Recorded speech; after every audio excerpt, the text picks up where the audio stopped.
You're listening to Whoa! Potluck.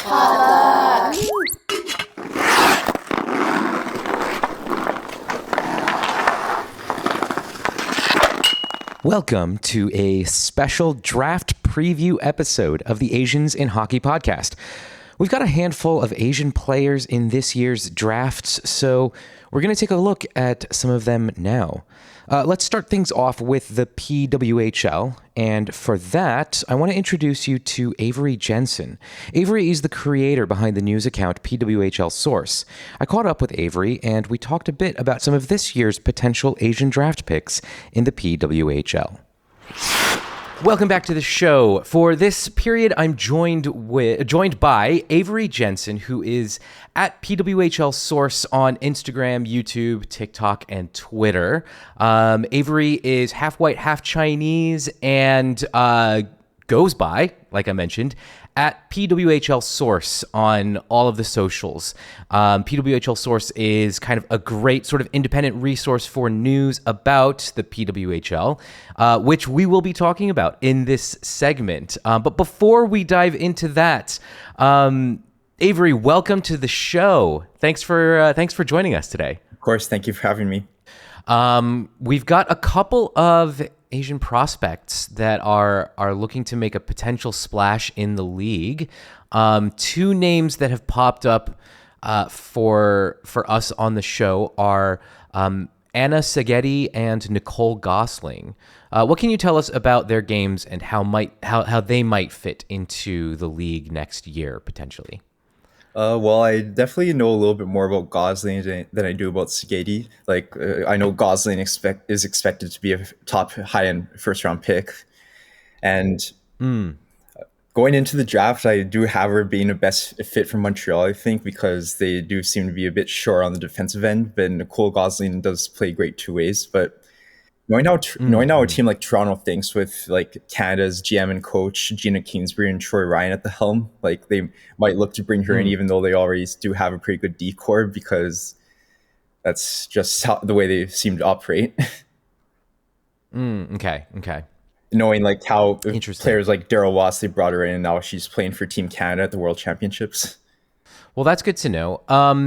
So you did mention that you're not as familiar with Anna Szegedy, but I do want to read a little bit since we're on the topic to get a bit of a sense for what she might be bringing into the league. She focuses a little bit more on the offensive side of her game. She plays center for St. Lawrence University right now, and plays for China. She's played for China at the World Championships and at the Olympics. So from what I could find, her numbers last season took a little bit of a dip, but she's still looked at it as being a relatively high pick, obviously not as high as Gosling. But it should be interesting to see. Do you have any insight into where she might potentially go? Do you know if any teams are looking at her, or if she could end up undrafted? I think it's possible that she could end up undrafted. I haven't heard any GMs or scouts or anybody in the media talk about her very highly. But if she does get picked, I think it's possible like in the middle to late rounds. Very interesting. So let's talk about maybe some broader representation, because that's the two that we've got in the draft. Do you happen to know if there are any other players of Asian descent that are in this year's draft class, or are those the only two that we're following? Well, I actually wanted to point out Kimberly Newell, who was on the draft list, who was the goalie for Team China last Olympics. Oh, okay. Yeah, she's also from Vancouver. Ah, gotcha.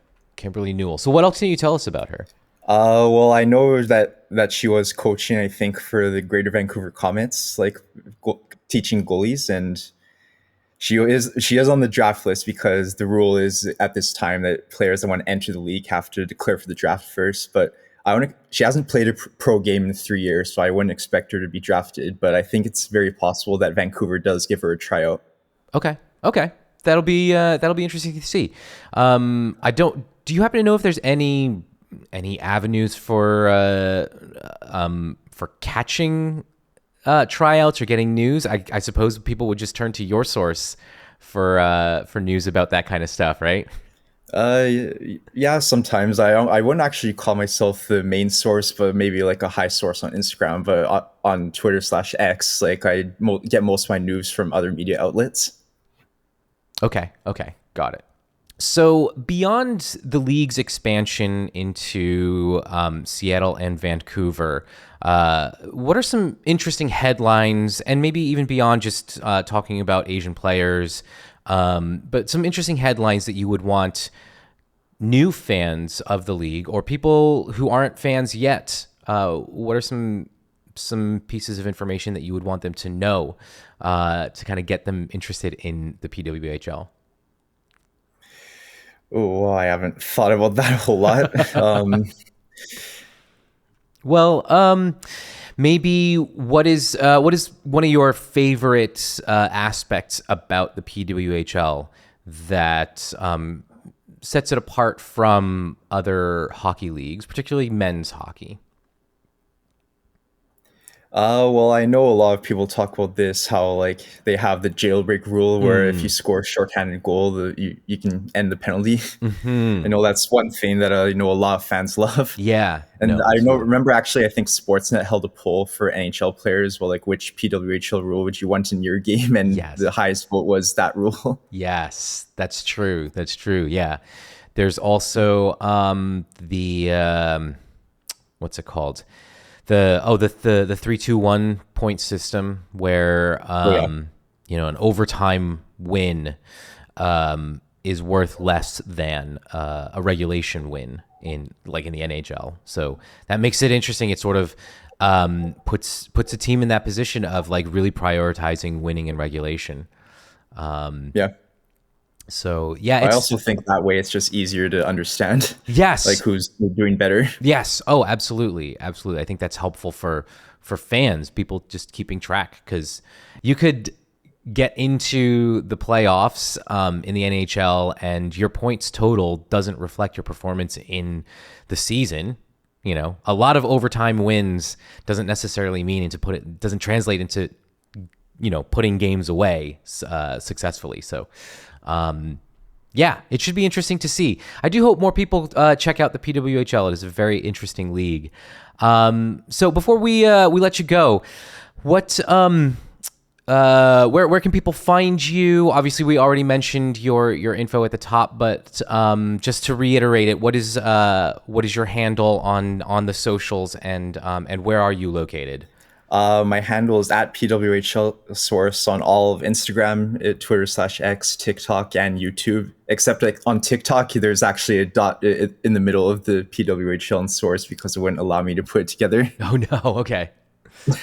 All right, so you are at PWHL Source on Instagram, YouTube, and Twitter/X, and on TikTok you are at PWHL.source. Yes. Cool. Well, thank you so much, Avery. We'll be in touch. We'll be looking for information over the course of the season. I might touch base with you again to get your thoughts on how our Asian players are doing as the PWHL season 2 gets underway. One quick question at the as before we wrap up. Are you going to be declaring allegiances now that there are teams in your area of the continent, or are you still going to just say I'm a neutral, or is that something you'll keep to yourself? I generally don't talk to people about that, but knowing that Vancouver has a team now and that's my hometown, there's definitely a little bit of bias there, but mostly I'm still like neutral. Okay. I want everyone to do well. Okay, cool. That's good to know. All right, you heard it here first, folks. Avery Jensen is not declaring an allegiance. All right, thanks again, Avery, and we will talk to you soon. Thank you for having me. A big thanks to Avery for hanging out with us and providing us with some info on the PWHL draftees. Be sure to follow Avery on social media at PWHL Source. The PWHL draft is taking place on June 24th at 7 o'clock p.m. Eastern Time.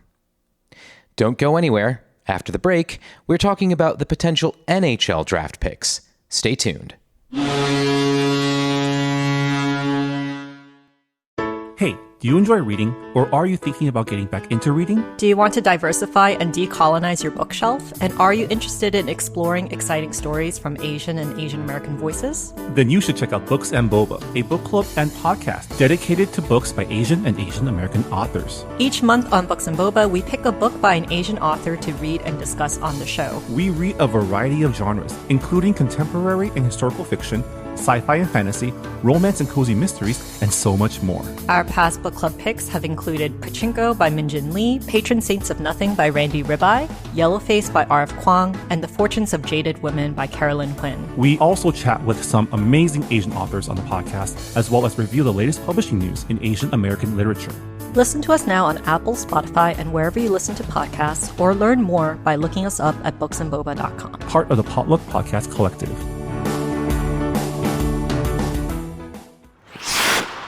Welcome back. We actually have quite a few Asian players being eyed in the NHL draft, so let's take a look at them. Let's kick things off with William Bell, a powerful and large right-winger born in China, now playing out of Minnetonka, Minnesota. Bell's game is all about energy and presence. At 6'4", he thrives on the forecheck, finishes his hits, and plays the kind of hard-nosed hockey that coaches love to see in the postseason. His unique journey from China to the American high school hockey system makes him one of the most intriguing stories of the 2025 draft class. He's projected to go in the later rounds, with THN projecting him to go as early as the third round, with other sources projecting him a little later, and could be a trailblazer for more Chinese-born players aiming for the NHL. Next up, Alex Huang. Alex Huang is a mobile, puck-moving defender playing in the QMJHL for Chicoutimi. Prior to this season, Huang was a possible first-round pick, but he's since slid down to a possible second- or third-round pick, likely due to his NCAA commitment. You see, Huang is committed to Harvard, so whoever drafts him will need to wait until he finishes up his college career. Regardless, he has impressed scouts with his skating and vision in transition. While he's not the biggest defender, his hockey IQ and compete level do stand out. He's one of the few Asian heritage players patrolling the blue line in Major Junior this season, and could be a third to fifth round selection. Next, we have Simon Wang. Simon Wang is a towering 6'6" defender born in Beijing, now playing for the Oshawa Generals in the OHL. Wang's size obviously grabs attention, but he's not just a big body. He's shown improving puck skills and a steady defensive game. He has some NHL scouts projecting him as a sleeper pick for the late second or early third round. If drafted, he'd be one of the highest drafted Chinese-born players in NHL history. After that, we have Riker Lee. Riker Lee is a versatile forward from Illinois who spent the year playing for the USHL's Madison Capitals. A speedy skater with quick hands and a strong work ethic, Lee finished among the top rookies in league scoring. Lee, who is of Taiwanese heritage, has been rising on draft boards and could hear his name in the second or even the first round. He's the type of player who blends tenacity with finesse, and his upward trajectory makes him one to watch closely. Now on to Aiden Park. Most recently playing with the Green Bay Gamblers of the USHL, Aiden Park provides a high-end offensive toolkit and sharp hockey sense, putting up 33 goals and 33 assists for 66 points during his last season with the Gamblers. He could land in the middle rounds, and with his Korean-American roots, he's helping push forward a growing legacy of Asian Americans in elite U.S. hockey pipelines. Next up, Kenta Isogai. Born in Nagano, Japan, Kenta Isogai has become a fan favorite in the USHL with the Youngstown Phantoms before taking his talents to the WHL with the Wenatchee Wild and then the Victoria Royals. He's been a steady contributor at the junior level and could be a late-round steal for a team looking for speed, versatility, and some goal contributions. His development represents the growing pipeline of Japanese-born talent aiming for the NHL. And finally, Asanali Sarkinov, a 6-foot winger from Kazakhstan. Sarkinov played in Russia's MHL for the 23-24 season before moving to the Pacific Northwest of the United States. He was selected by the Spokane Chiefs in the CHL import draft and could make the jump to North American junior hockey next season. He's a long shot, but there is upside, and his development could help expand Central Asian visibility in the sport. The players we talked about today reflect not just growing talent, but growing diversity in hockey's future. Whether they go in the first round or the final round, they represent something bigger, evidence that the face of hockey is changing. Well, that's our Asians in Hockey draft preview. I've got a few more things planned for the offseason, so be sure to stick around. Oh, and now is probably a great time to check out some of the great content from Season 1. I had some amazing conversations with some of the best folks in the Asian hockey world, so head back into the archives if you haven't already.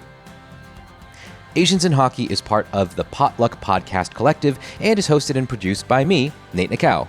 Contributing producers are Chad Soon and Chris Wu. Original music by Scott Okamoto. If you like what you heard, leave us a 5-star review on Apple Podcasts or Spotify and share this podcast with your friends.